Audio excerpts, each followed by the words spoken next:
It has been 1 week since the violence in Bengaluru. Investigations are still on as to who was responsible for those terrible events of last Tuesday evening. A man has been arrested for allegedly making a social media post that was deemed very offensive, and hundreds have been arrested for the rioting that followed. Joining us, the Home Minister of Karnataka, Mr. Basivaraj Bommai. Mr. Bommai, thank you for joining us here today on NDTV. How many people have been arrested in connection with the violence so far?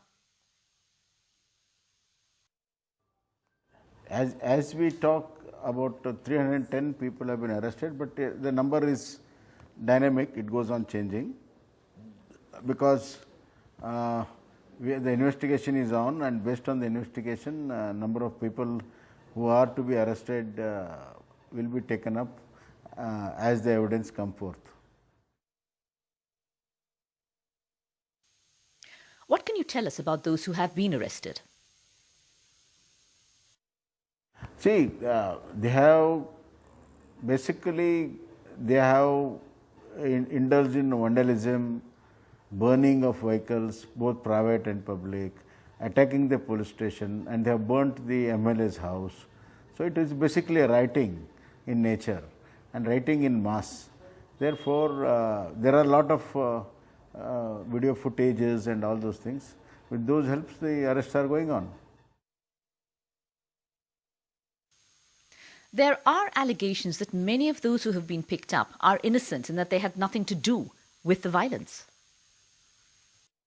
I will categorically assure you that no innocent people will be arrested. And see, there are people who are directly involved and some are indirectly involved. So, we are picking up the people with evidences, and some of the people we are calling for some clarifications and questioning, and after that we are sending them home. So, there is no question of arresting any innocent, and all the people who are involved, some of them try to claim they are innocent, but in our records they are not innocent. So you are giving an assurance that those who had nothing to do with the rioting will be allowed to go home soon? See, our policy is very distinct. Criminals will not be spared and no innocent will be harassed. What is the status of the Karnataka government plans to ban the SDPI? And is there enough evidence to actually justify that ban? See, SDPI is the political front of PFI and KFT, which was originally SIMI. So, there is a history for this. So, we are now looking into the entire history, metamorphosis, and it is some issues are like amorphous, they are in different forms, and they got certain linkages with other organizations across the state and across the border of the country also.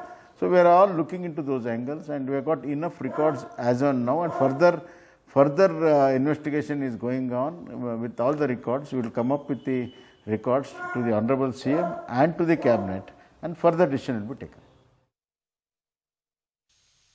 But the Karnataka government does want to ban both the SDPI and the PFI?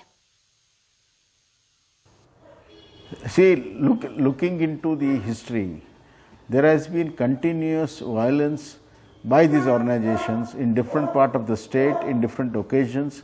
They have murdered people, they have murdered RSS workers, they attacked the Congress MLA, now they have attacked Congress MLA's house, and they were in writing. So, all these cases, we have booked them now. We have booked them and we have charge sheeted also on them. So, there is a case history for it. Who does the state government think was behind the violence? See, there was a discontented elements there in that area, political discontent as well as political rivalry was there for the domination of the constituency. Therefore, it has triggered through the political quest for political dominance. However, SDPI has taken advantage of it, and they have done a very well planned violence. Therefore, we are looking into all these angles.